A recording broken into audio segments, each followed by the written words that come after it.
mengkaji ayat 81. Ini masih pernyataan Nabi Ibrahim.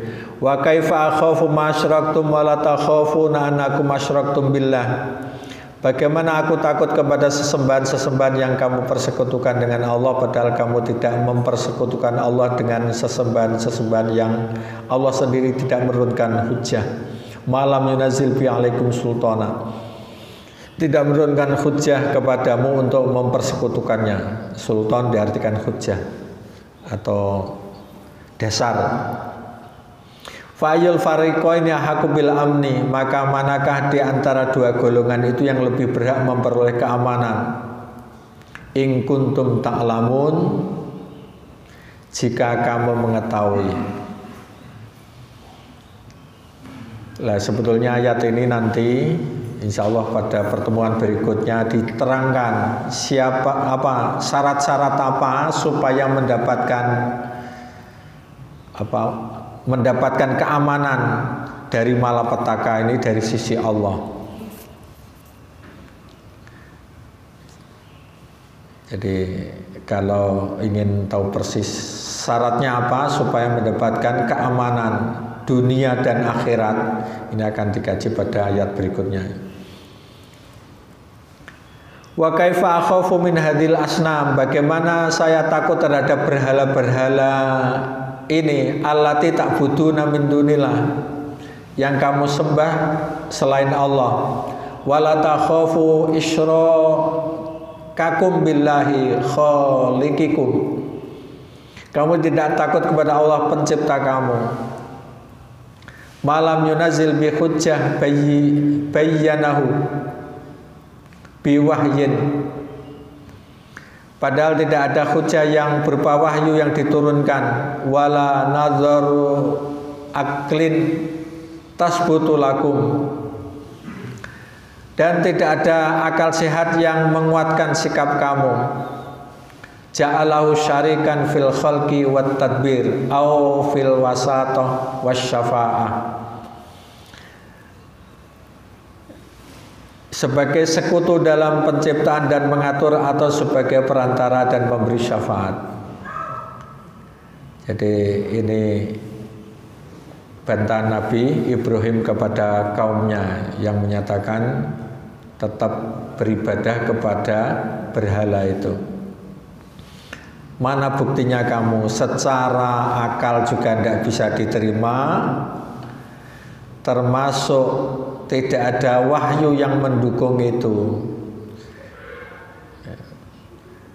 Karena ya tadi saya katakan dalil itu ada dalil akliyah dan nakliyah. Lah ini ya. Wa qad dallatil adillah al aqliyah wan nakliyah ala anna Allah wahid ahad fardun somad. Sesungguhnya dalil-dalil akli dan nakli telah menunjukkan bahwa Allah itu wahid, satu.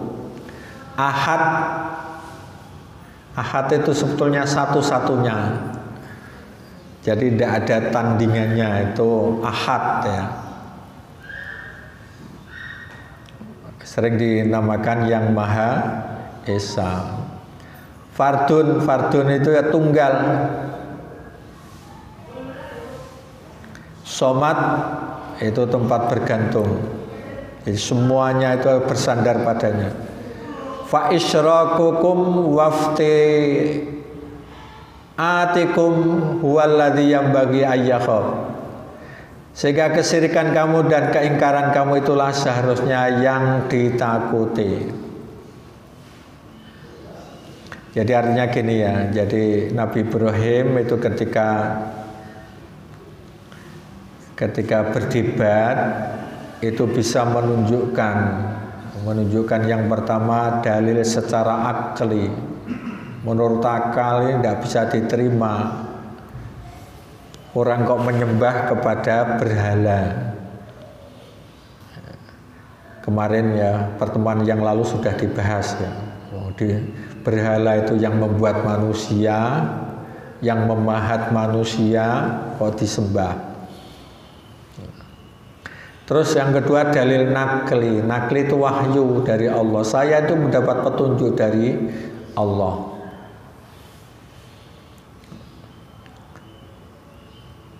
Jadi yang menunjukkan bahwa Tuhan itu adalah Allah yang satu, yang satu-satunya, yang tunggal. Fardun itu tunggal, somad tempat bergantung. Karena orang itu mencari Tuhan sendiri itu ternyata juga tidak mampu. Perlu ada sandaran wahyu.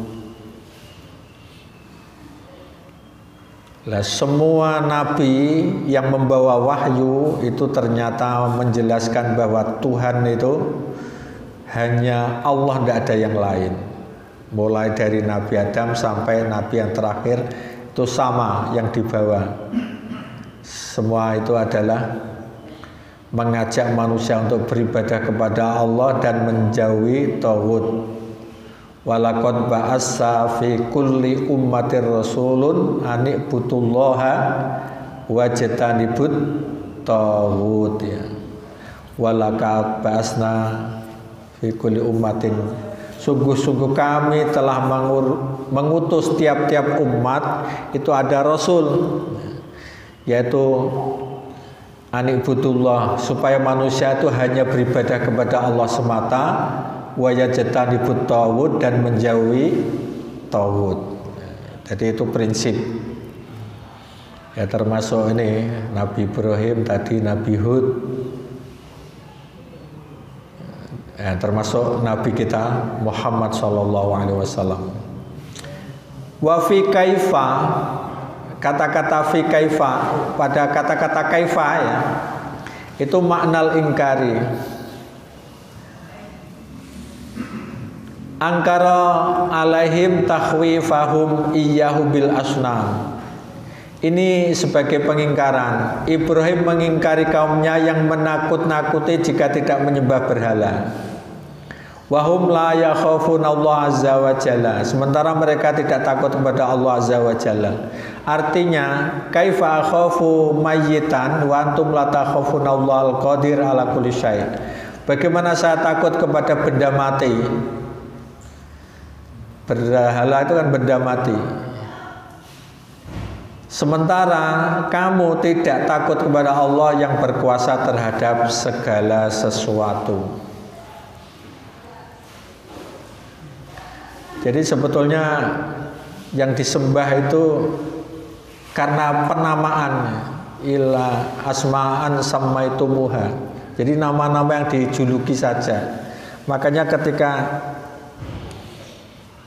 ada benda-benda yang dibuat seperti patung itu tidak usah diberi nama.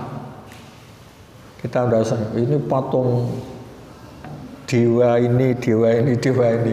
Nah, itu sebetulnya nama-nama saja itu yang membuat benda itu mulia.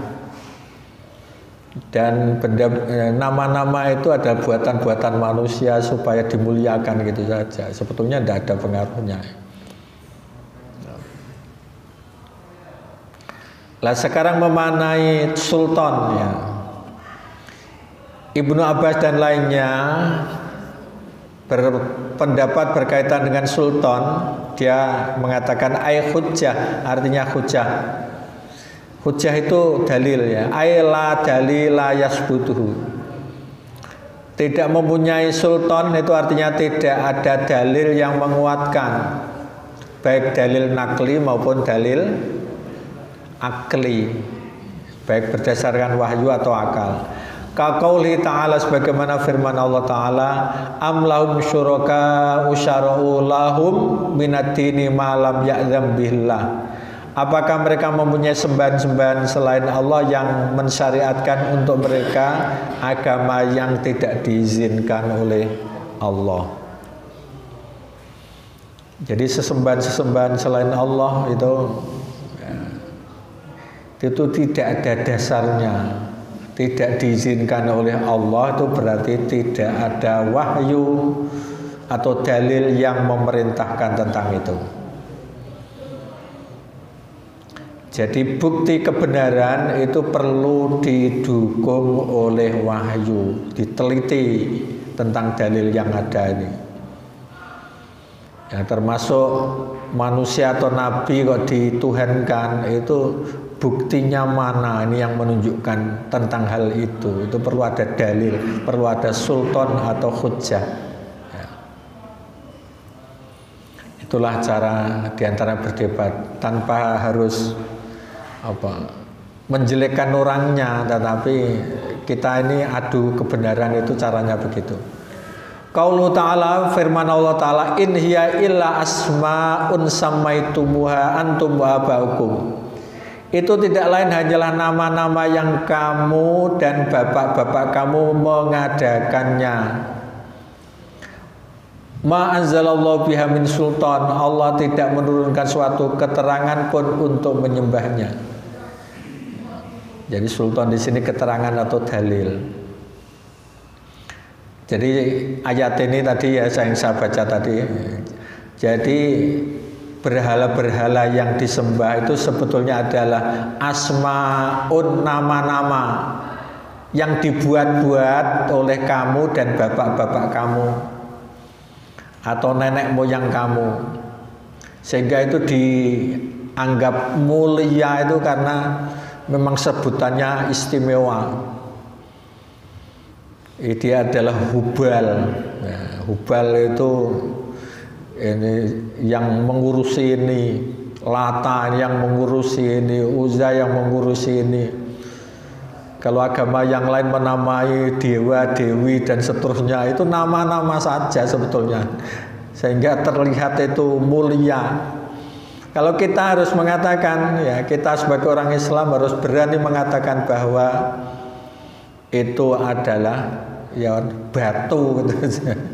Ya, batu yang dipahat, tidak usah percaya dengan nama-nama itu, paham ya? Karena nama-nama itu yang terkesan bahwa itu istimewa sehingga dituhankan, padahal ya, sama, tergantung yang menamai. Ada nama wayang, ya, Semar dan seterusnya. Ya. Nah, itu sebetulnya ya batu yang dinamakan. Sammaitumu asma'u sammaitumu. Nama-nama yang diberikan oleh kamu dan bapak-bapak kamu.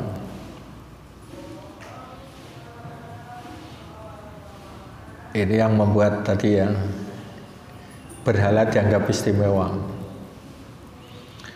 Wa idza kana huwa al-haqiqah wal waqi, jika ini merupakan kebenaran dan kenyataan, fayul fariqaini, maka kelompok mana? Fariqul muwahhidin wa fariqul musyrikin haqqu bil amni. Apakah kelompok orang yang bertauhid atau kelompok orang musyrik yang lebih patut untuk mendapatkan rasa aman min adzabillah, dari siksa Allah yaumal qiyamah, di hari kiamat. Coba pikirkan, kira-kira kelompok orang musyrik itu atau kelompok orang yang mentauhidkan Allah itu yang merasa aman di hari kiamat. Wajdaru bil amni, dan lebih patut untuk mendapat rasa aman, wa adamil khaufi, dan tidak takut ala nafsi pada dirinya fid dunya, di dunia ini, min jaroi aqidatim, dari keberanian menentukan akidahnya. Jaro itu adalah keberanian, berani menentukan kira-kira yang aman mana di dunia maupun di akhirat. Kita jawabannya jelas kita, cuma orang lain akhirnya dengan model yang dilakukan oleh Nabi Ibrahim itu menjadi sadar, bukan hanya dari segi dalilnya tadi, tapi dari segi akibatnya di akhirat nanti, setelah hidup, setelah kehidupan di akhirat atau setelah kematian, kira-kira yang patut untuk mendapatkan keamanan itu siapa? Aman terus hidupnya nikmat, kira-kira siapa? Ini perlu juga disampaikan. Ayut ta'ifani aswab, di antara dua kelompok ini kira-kira yang paling benar siapa? alladzi abada man biyadi durru wan naf'u, apakah kelompok yang beribadah kepada zat yang di tangannya ada mudarat dan manfaat, au alladzi abada man la yadurru wa la yanfa'u bila dalil, atau orang yang beribadah atau yang menyembah kepada orang yang tidak bisa memberi mudarat dan manfaat, bahkan tidak ada dalilnya. Lah ini model dialognya, perbandingan.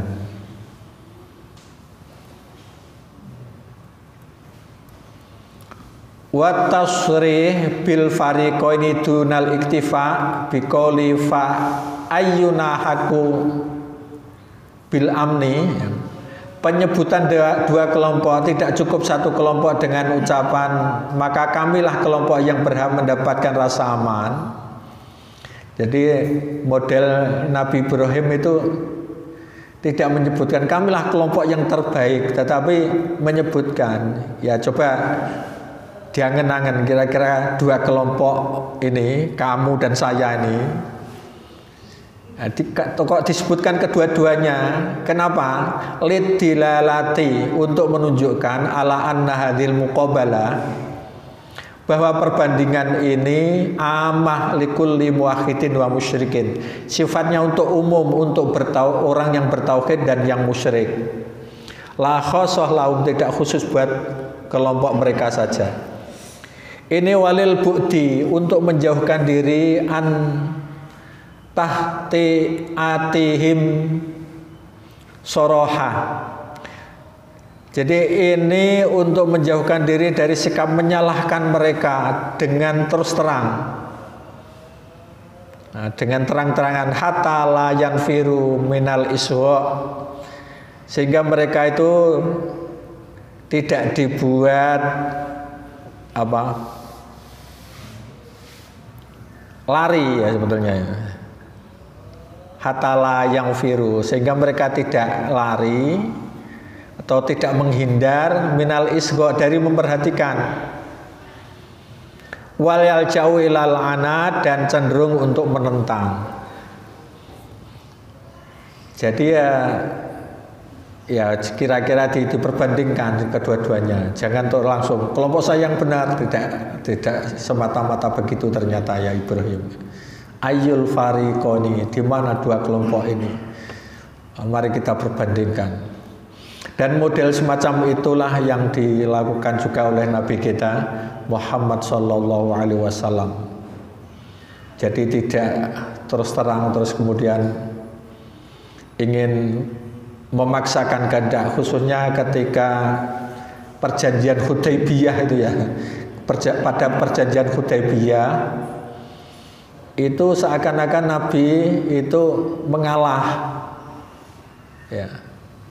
Apa yang diusulkan oleh orang-orang kafir itu diterima, ya tidak apa-apa, yang penting damai. Di saat damai itu orang berpikir ternyata kelompoknya Nabi Muhammad itu ada kelompok yang baik. Tujuan datang ke Mekah bukan untuk berperang, bukan untuk membunuh, tetapi adalah dalam rangka beribadah kepada Allah. Malah dengan perjanjian Hudaybiyah banyak yang dengan sadar masuk Islam. Terus kemudian ketika ada serangan masuk ke Makkah, itu banyak yang menerima terus tunduk dengan kekuasaan Nabi kita Muhammad sallallahu alaihi wasallam. Jadi ngalah sedikit tidak apa-apa, jangan mentang-mentang, tapi tujuannya adalah untuk menyadarkan orang. Karena keyakinan itu tidak bisa dipaksakan, perlu ada kesadaran, termasuk diajak membandingkan mana yang baik dan mana yang buruk. In kuntum ta'lamun, jika kamu mengetahui, ai in kuntum ala ilmin wa basiratin bihadzal amri, jika kamu itu mengetahui dan memahami terhadap perkara ini, fakhbiruni bidzalik, maka beritahu aku terhadap hal itu. Kalau kamu jika punya alasan yang lain, silahkan saja, diutarakan saja. Nah, gitu. Mungkin saya tidak tahu.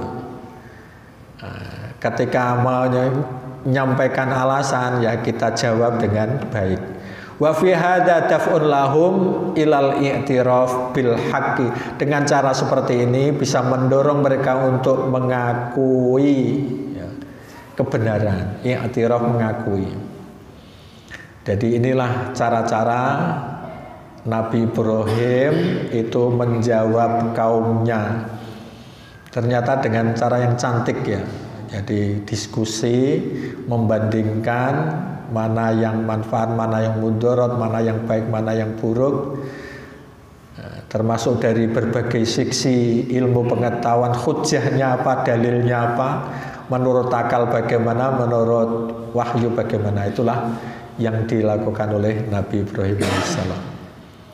Oh, selesai ya, pas waktunya. Tadi mundur 5 menit. Monggo. Kalau kita kaitkan dengan keadaan di sekeliling kita, ya, saat ini, kira-kira yang mendekati dengan yang dituhan-tuhankan itu apa ya? Saat ini, kan tadi ada kaitannya juga dengan apa yang dikatakan nenek moyang bapak mereka awal karena apa mulai yang ilmu syaitan banyak tadi. Ya. Ya, sebetulnya banyak ya, kita bisa berpikir sendiri ya, dari itu, karena ini di atas juga tidak enak ya, karena lewat pengeras atas.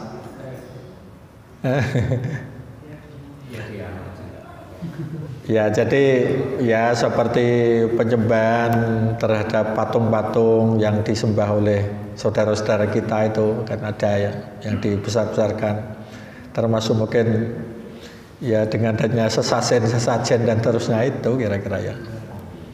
Lah itu cara untuk kita ini menunjukkan bahwa itu adalah sesuatu yang tidak tepat, tidak bisa diterima akal, khususnya tidak patut untuk dijadikan Tuhan. Lah itu yang jelas dengan cara semacam ini. Ya banyak ya, termasuk mempertuhankan manusia, yaitu mempertuhankan Nabi dan seterusnya, itu kan juga dengan cara model-model semacam ini. Nah ini kita juga perlu belajar tentang mereka. Artinya kita ini jangan semata-mata terus kemudian menyalahkan, tetapi juga sisi baiknya dari mereka kan. In kuntum ta'lamun, jika kamu mengetahui mungkin alasan-alasan yang baik yang ada pada kamu apa sehingga kamu kok tetap berpegang teguh pada keyakinanmu, gitu kira-kira gitu. Ya, saya kira ini bisa dikembangkan sendiri ya, itu model-model yang perlu kita contoh dari Nabi kita Ibrahim alaihissalam, karena kita semua juga diperintahkan untuk mengikuti jejak langkah Nabi Ibrahim. Wattabi millata Ibrahima hanifa, ikutilah agama Nabi Ibrahim, artinya yang model-model cara berdebat yang dilakukan oleh Nabi Ibrahim tadi. Saya kira cukup sekian, kita tutup dengan doa kafaratul majlis. Subhanakallahumma bihamdika asyhadu an la ilaha illa anta astaghfiruka wa atubu ilaik. Assalamualaikum warahmatullahi wabarakatuh.